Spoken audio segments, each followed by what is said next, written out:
आज आसतु रज स्पेशल रे सबुठारु सहज पोड़पिठार रेसिपी बनइबा।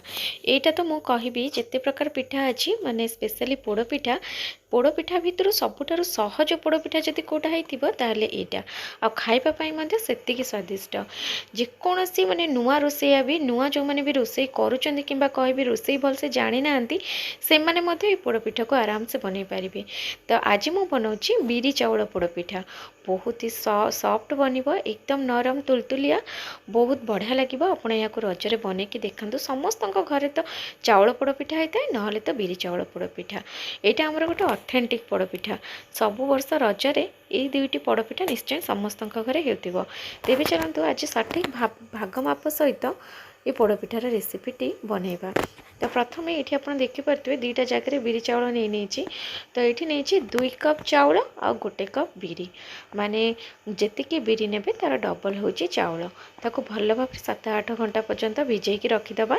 तापरे ग्राइंडर जार रे देकी भल भाव आपको बाटी नबा। एकदम फाइन चिकन करेनि, हाथ को जमती सुजी लगे टिके हल्का दरदरा से भले लगुव सेमती आपको बाटे।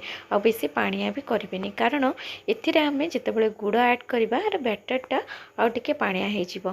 तो प्रथम बाटिला बेले चेष्टा करेंगे टिके बहलिया बाटिया। ये देखंतु प्रथम मु किछि बिरी और चाउल को एकाठी नहीं बाटी नेली। एमती करके मो दुई थर माने दुईटा बैच रे बाटिकी पिठौटा हमर रेडी करछि।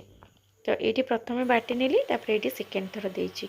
तो यहाँ 2 थर रे बटाटा हमर रेडी हो गला।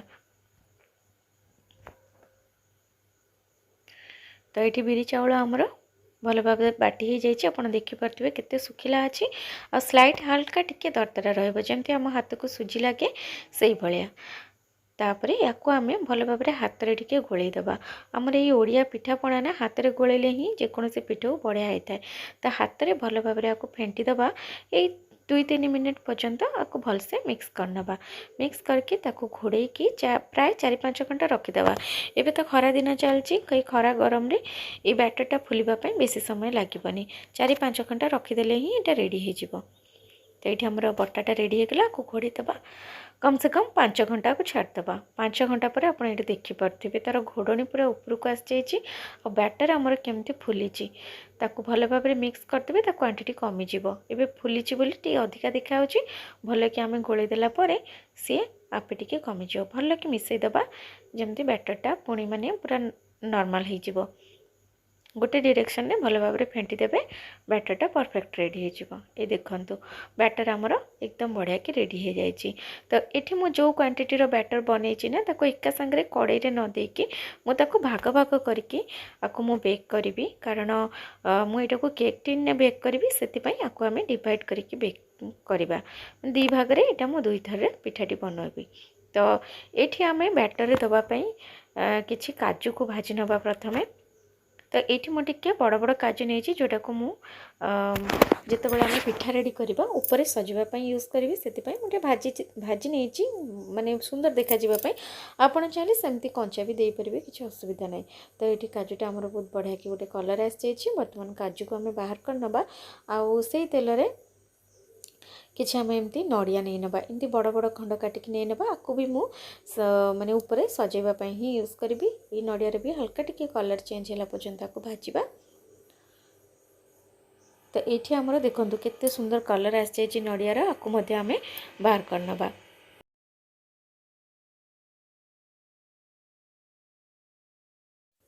तापर ये ना मु पूरा लास्ट किसी छोट छोट काटिकी रखि नड़िया और काजू को भाजी दूची जहाँ को आम पिठार जो पिठौटा बनई से आम दबा। आपड़ चाहिए सेमती कंचा भी व्यवहार करें दे पारे किंतु एमती भाजिकी दबा द्वारा तार गोटे बढ़िया टेस्ट आसी थाए से मुझे हल्का भाजी नौची आपको आम पिठौरे देकी रेडी करनबा। तो यहाँ भी बहुत भल कि भाजी हो जाइए आपको आम गोटे जगह बाहर करनबा।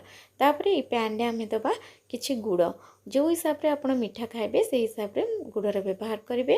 गुड़ देलापर अल्प टिके पानी देदेबा और गुड़टा को मेल्ट होगापी छाड़देबा। आउ जदि आप गुड़ माने जैगरी पाउडर भी मिलूँ पाउडर जदि यूज करेंगे ताहले आप डायरेक्ट गुड़र माने पाउडरटा बैटर पकई पारे जेहेतु मुझे पूरा टाण गुड़ यूज करी से पानी देके प्रथम गुड़टा को एमती टिके हल्का गुड़टा फिटा पर्यंत फुटे नेली। तो ये देखते आमर जो बैटर मुझे कि कही मु बैटर को अधा करदेवी दुई थर मु पिठाटा बेक करी कारण मुझे गोटे केक टिन यूज कर केक टिन बेक करी से अधा बैटर गोटे जगह को ये बाहर कर नौची आउ ये बैटरटा देखो अधा ये मुझे बाहर कर नेली। आम जो गुड़टा बन की रखी थे गुड़र पानीटा ये बैटर रे आमे देदेबा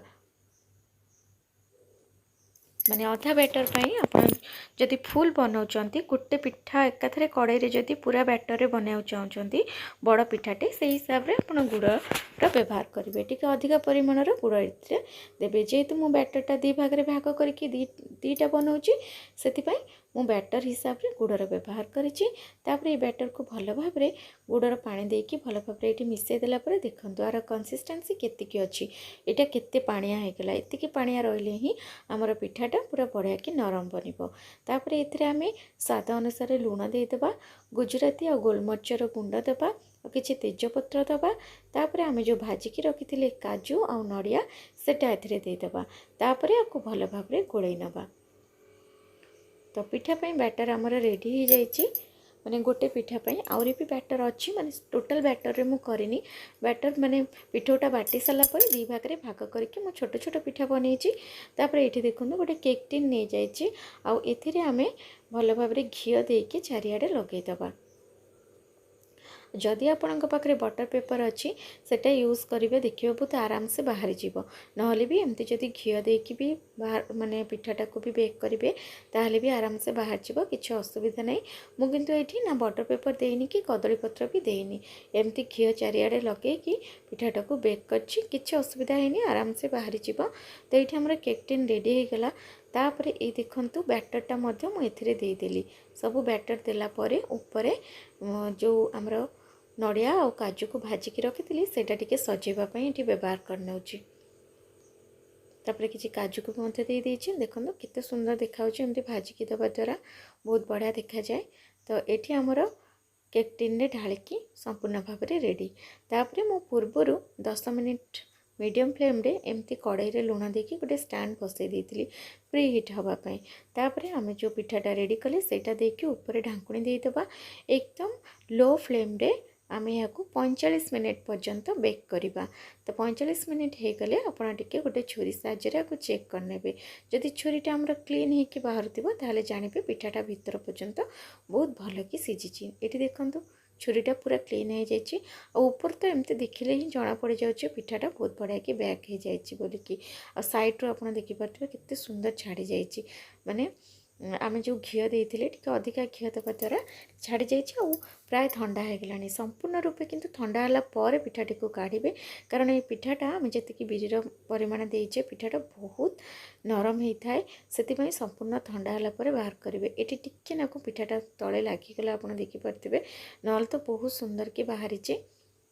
तो पिठाटी को मुझे उल्टे आपको देखुची देखूँ जमती लगुच पिठा नुह गोटे केक बहुत बढ़िया आसी किंतु टेस्ट किंतु बहुत बढ़िया लगे केक भाया लगे टोटाली जमती कि मुझे कही पूर्व वीडियो रे पिठाटा आमर पिठा भाया ही लगे केक भाया लगे किंतु भल लगेनि किंतु यहाँ गोटे एत नरम हम ना ये मापर जदि आप करुँच पार्टी देला मात्र मिल बहुत बढ़िया कौलिया होती देखिले आप आम कौन बेकिंग पाउडर सोडा ये सब किसी यूज करें केवल बिरीटा को एत नरम करें। आप देखो मुझे गोटे पीस देखी देखा आपको काटिकी देखो केते सॉफ्ट और केते नरम होता आप भी रजरे एमती बिरी चाउल पोड़पिठा एकदम सहज पोड़पिठा घरे निश्चय थे प्रस्तुत करूँ।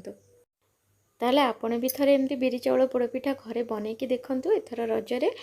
आज रेसिपी आपको केमिति लगिला कमेंट निजर मतामत मत निश्चय जनइबे।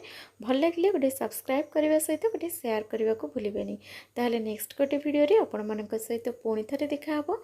नमस्कार, जय जगन्नाथ।